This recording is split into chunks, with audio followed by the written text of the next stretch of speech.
Hello once again, and welcome to the Learn English Elementary podcast number 9 with me, Ravi, from Manchester. And me, Tess, from London. And Gordon, our producer from... Oh, where are you from, Gordon?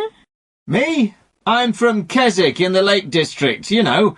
But I've lived in London for about 20 years. Keswick, really? I'm going there this weekend. Really? What for? Having a weekend away? Are you going cycling again? Yeah, we are. 6 of us. We're getting the train up from London on Friday morning, then cycling to Keswick, spending a night there, then we're going to do a really long ride on the Saturday. You're not going to camp, are you? Isn't it a bit cold? No, we're not. It is a bit cold. We're staying in youth hostels, you know. Oh, right. I haven't been in a youth hostel since I was a kid. Are they still really cold and uncomfortable? No, not at all. Some of them are fantastic. I mean, they're not like 5-star hotels or anything, but they're really comfortable and you meet some really interesting people in them. Sounds okay. Better than I remember. It's the cycling I don't want to do. How far are you going to ride each day? About 50 miles or so. It depends. It's more difficult with all the hills and stuff. We haven't booked the youth hostels. They won't be really busy at this time of year. So we'll just stay at the nearest place if we get really tired. Ah, okay. Sounds great. When are you coming back? We're getting a train on Sunday afternoon, so we'll get back to London in the evening. About 6 o'clock, I think. Do you know what I'm going to do this weekend? No. What are you up to? Absolutely nothing. I'm going to sit on my sofa all weekend and watch TV. I've got loads of DVDs I want to watch. I'll think of you on your bicycle, though. I don't know how you can do nothing all weekend, Ravi. I'd get so bored. I know. I'm going to start going to the gym soon, honest. I can never find the time. Yeah. Anyway, it's time now to move on. As usual, we're going to start with Would Like to Meet. In every podcast, someone comes to the studio and tells us about a famous person, alive or dead, that they'd like to meet. We've got Sean here with us today, so let's start by finding out something about you. Well, my name's Sean, I'm 17 and I'm from Brighton. That's where my mum and dad live. I go down there a lot. Great place. Yeah, it's good. There's plenty to do, good shops. I'd rather live in London, though. I bet if you lived in London, you'd want to go back to Brighton. Get some fresh air, see the sea. Maybe, but then I could visit my mum and dad, like you do, Ravi. Well, that's true. Yeah, live in London, have family in Brighton. Perfect, really. And who are you going to talk about today, Sean? Who's the famous person you'd like to meet? Matt Groening. The Simpsons guy? The Simpsons guy? I always thought it was pronounced Groening. Well, I did too, for a long time. But no, it isn't. It rhymes with raining. Matt Groening. OK, that's the name sorted out. Tell us a bit about him, Sean. Well, as you know, he's the guy who created The Simpsons, which is probably the best show on TV anywhere in the world, ever. And a great film too. You're a fan then? Ever since I can remember. And I just think that the man who created something so brilliant must be a really funny guy. To be honest, I don't know much about him as a person. I know he's really old. He must be 50 or something, at least. I'm not sure 50 is really old, Sean. My mother wouldn't be very happy to hear that. Well, you know, whatever.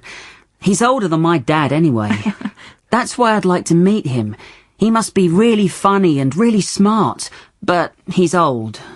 What else do I know? And I know he's got kids. 2 kids called Abraham and Homer. Oh, he called his son Homer after Homer Simpson. Well, maybe not. Homer was his dad's name too. He got all the names from his own family. His mum and dad were Homer and Margaret, Marge for short, and his little sisters are Lisa and Maggie. Bart was going to be called Matt at first, but then he changed his mind. But I read somewhere that the character of Bart Simpson was based on his older brother. I guess I'd like to meet him too. When did the show start? In the 1980s. I'm not sure of the year, but it's about 20 years old. But the characters never get any older. I like that. Oh, and another thing I've just remembered. Doll, you know, Homer Simpson's famous doll, is now in the Oxford English Dictionary. I think that's pretty amazing. And I can't remember anything else. Doll! Don't worry about it. That was really interesting. Thanks, Sean. Another good one there. Ravi, I don't know I haven't asked you this before. Who would you like to meet? Who would you talk about if you were our guest on the podcast? That's a tough one. There's so many. Matt Groening's a good one. I'd love to meet him. Peter Jackson, who directed the Lord of the Rings films. He'd be really interesting. J.K. Rowling, who wrote the Harry Potter books. Yeah, maybe her. She seems quite an interesting character. Yeah, I'd like to meet her too. And remember, listeners, that we're always interested to hear about people that you'd like to meet. Or even cartoon characters. That's a good one.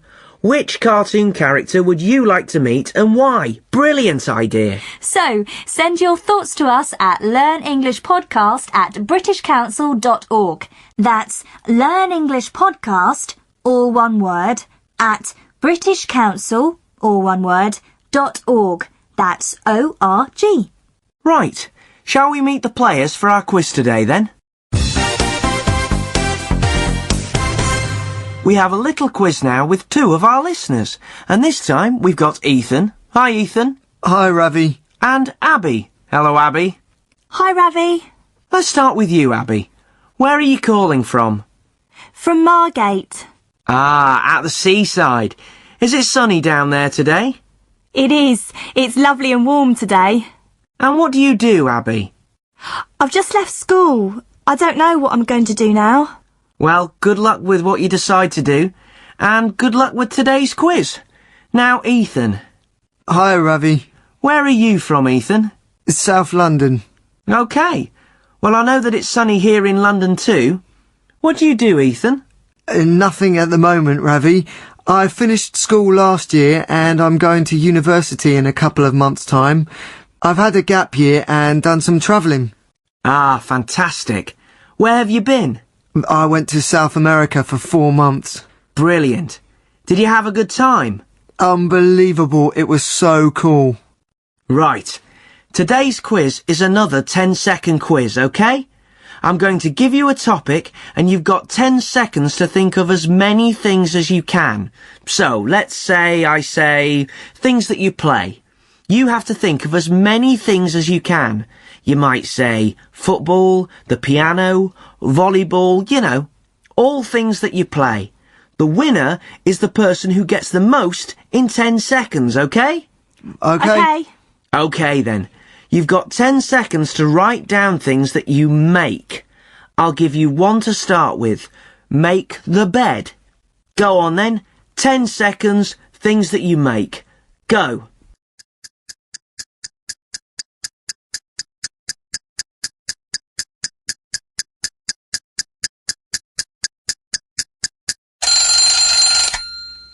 OK, time's up. How many, Abby? 5. OK. How about you, Ethan? 6, Ravi. OK then. Let's hear your 6, Ethan. Make a decision, make a mistake, make a mess, make friends, make progress, and make an appointment. Yep, that's 6. Well done. It's not easy when the clock's ticking. So, you win the book token, Ethan. We'll send that to you soon. And bad luck to you, Abby, but thank you for playing. And remember, everyone, that if you've got a brilliant idea for a game we can play, then you can send it to us at learnenglishpodcast@britishcouncil.org. Now, though, it's time for Our Person In, the part of the podcast when we hear from different people around the world telling us something interesting about where they live. This time round, Bridget Keenan is Our Woman in India.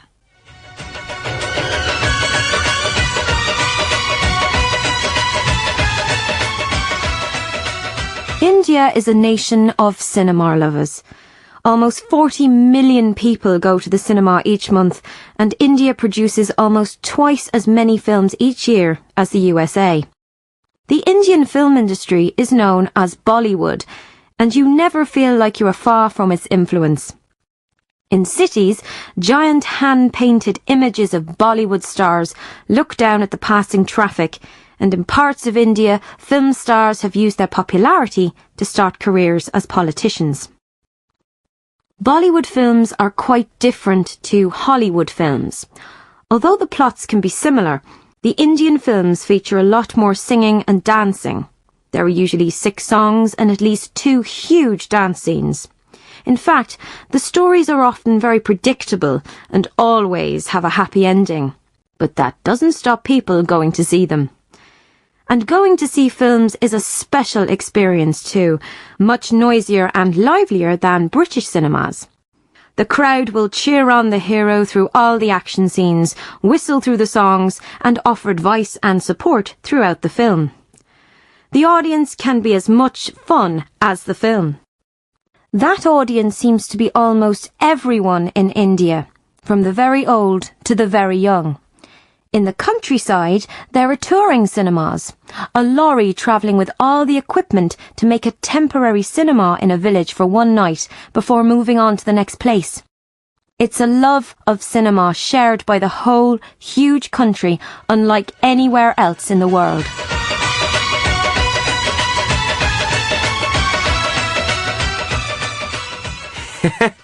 That brings back some memories. We used to watch loads of Bollywood films when I was a kid. They're great fun. Did you? Do you still watch them now? Not really. If I'm at my mum and dad's, I might.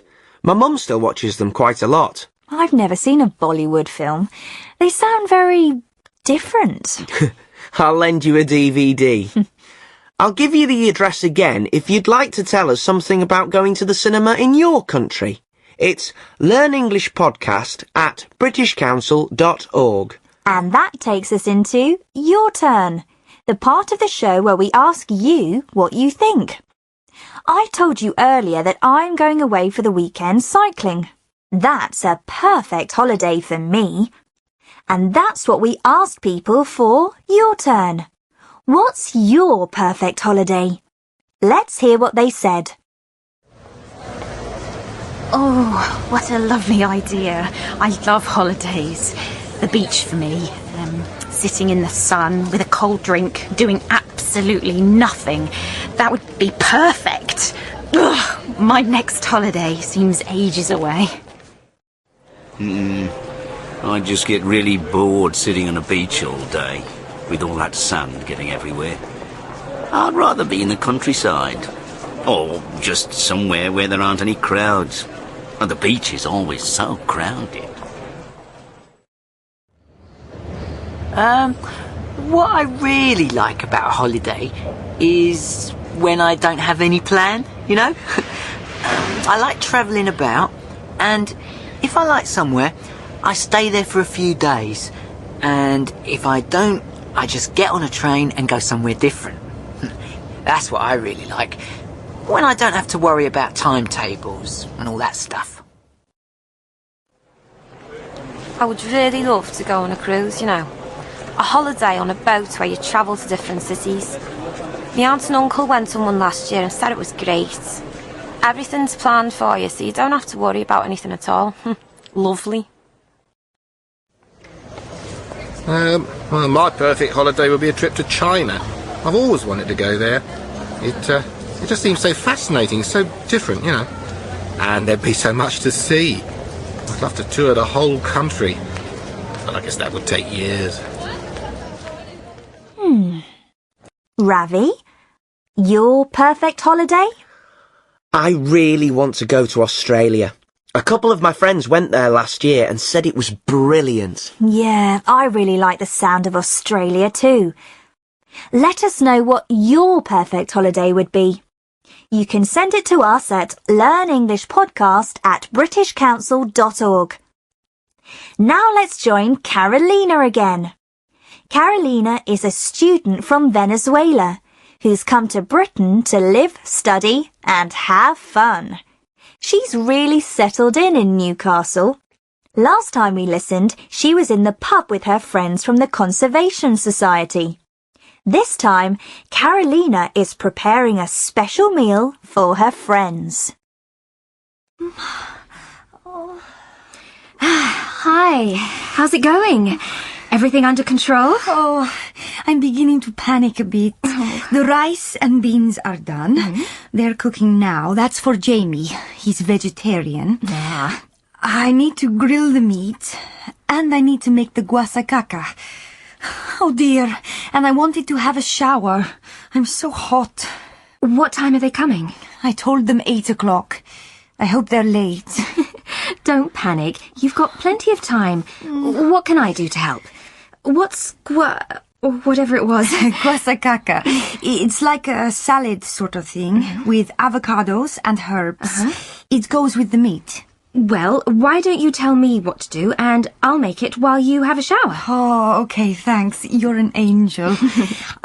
You need an onion, some green pepper, some red pepper, some garlic, some parsley. And you chop it all up in quite small pieces and put everything in a bowl. It's all here, look. Okay, I'll start chopping. How much garlic? 3 of those. What do you call them? The small parts of garlic?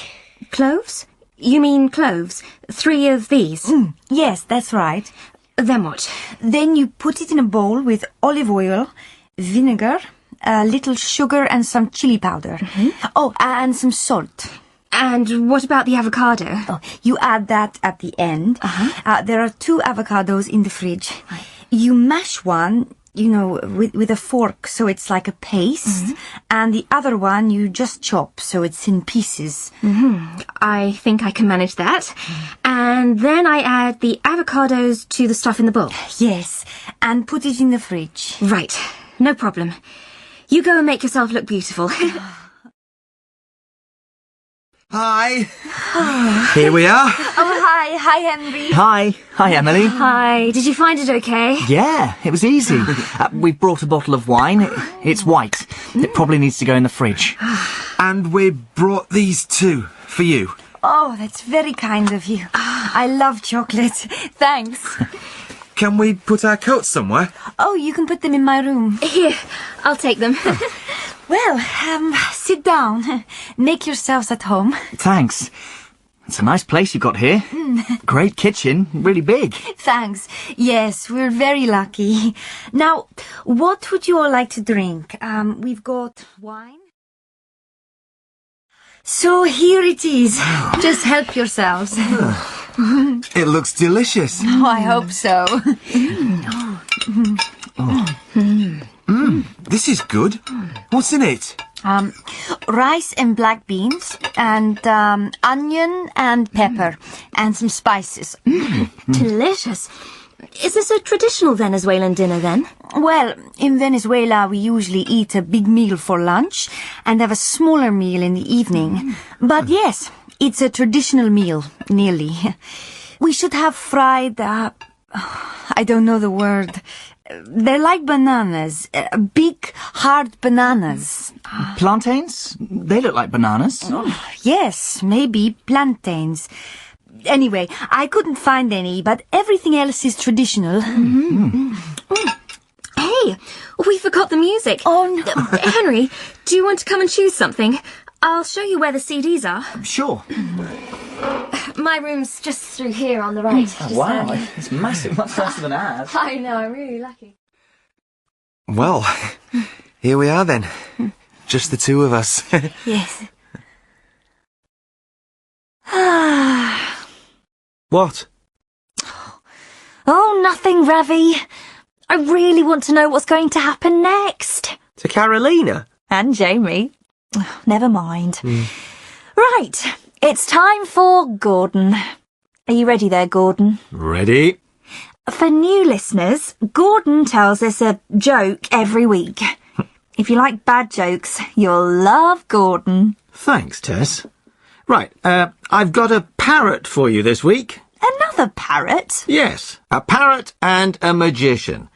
A magician who worked on a cruise ship, you know, the big ships that people have holidays on, had a parrot.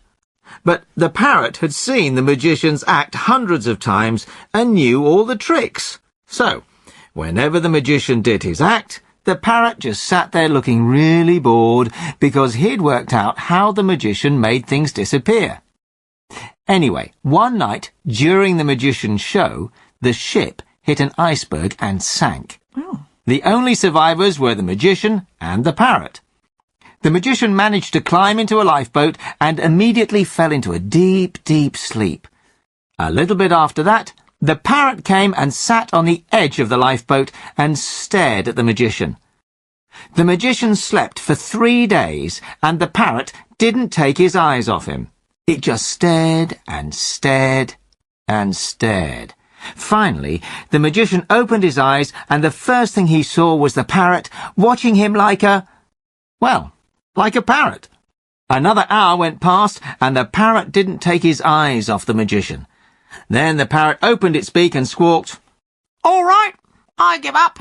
What did you do with the ship?" No.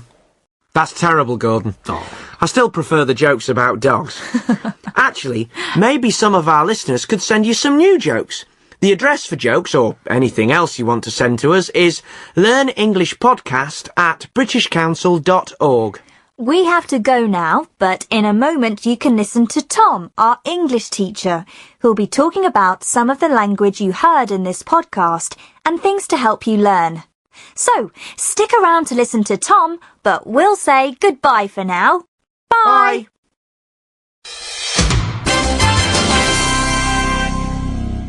You are listening to a Learn English elementary recording from the British Council. Hello again, my name's Tom. And at the end of every podcast, I talk about some of the language that you heard and some ways to help you learn English. Today I want to talk about the verbs make and do. This is a big problem for learners of English. A lot of languages only have one word for make and do. For example, in Portuguese, the verb fazer is sometimes make in English and sometimes it's do.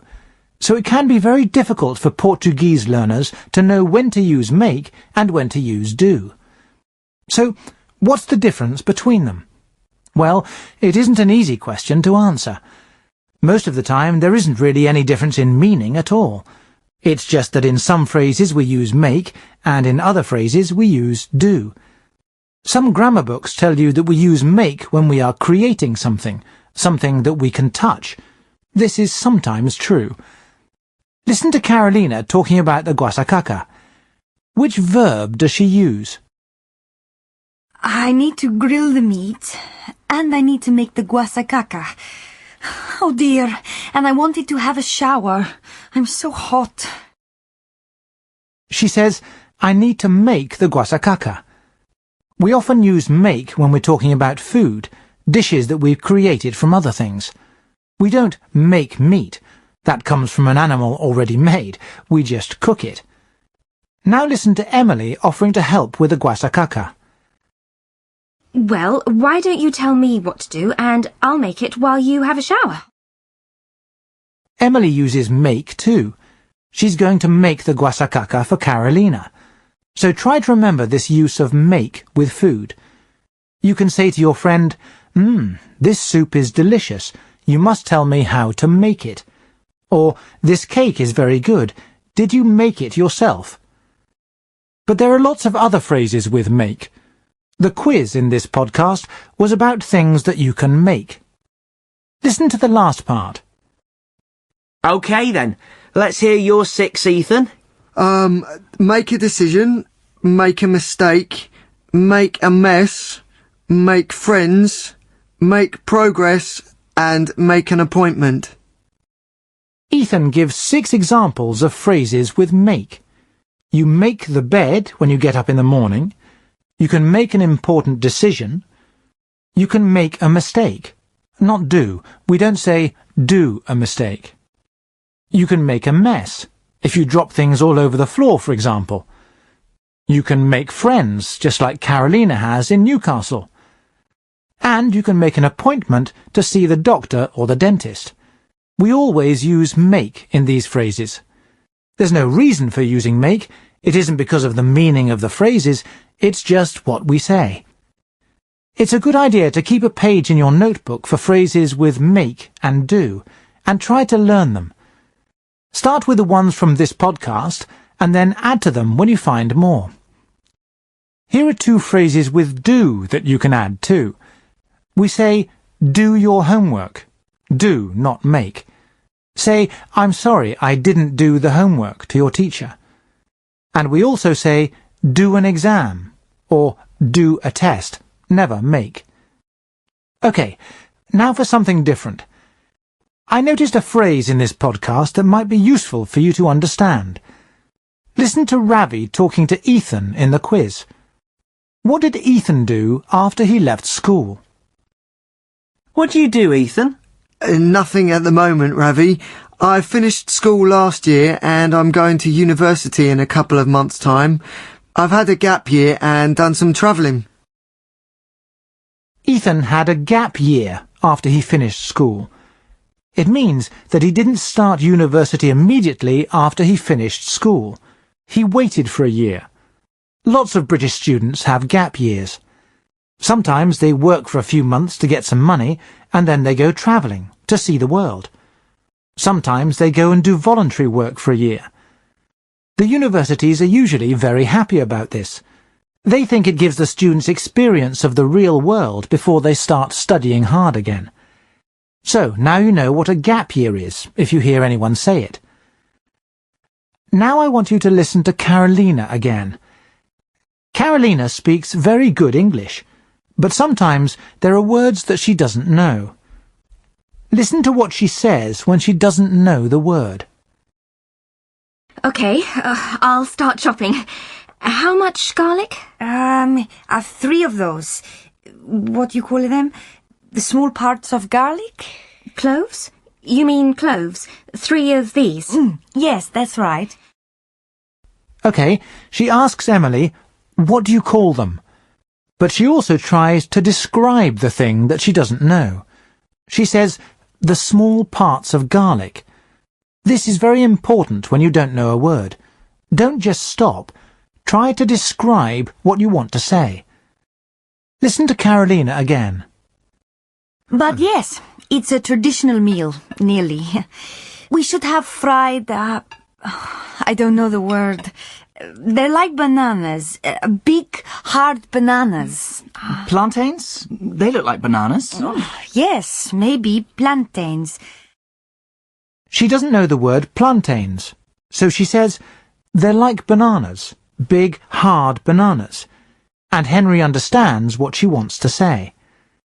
Try to do the same thing when you don't know a word. Don't stop. Keep talking. Use different words to describe what you want to say. People will understand and give you the word that you need. Before I go, as usual, I want to give you a useful phrase from the podcast, a phrase for you to use. Listen to what Carolina says to Jamie and Henry. Well, sit down. Make yourselves at home. Yes, it's another phrase with make. She says, make yourselves at home. She wants them to be relaxed and comfortable, as if they were in their own homes. Yourselves is plural. Carolina is speaking to 2 people. If you're talking to one person, then you say, make yourself at home. So, try to use the phrase when someone comes to visit you in your house. Say, make yourself at home.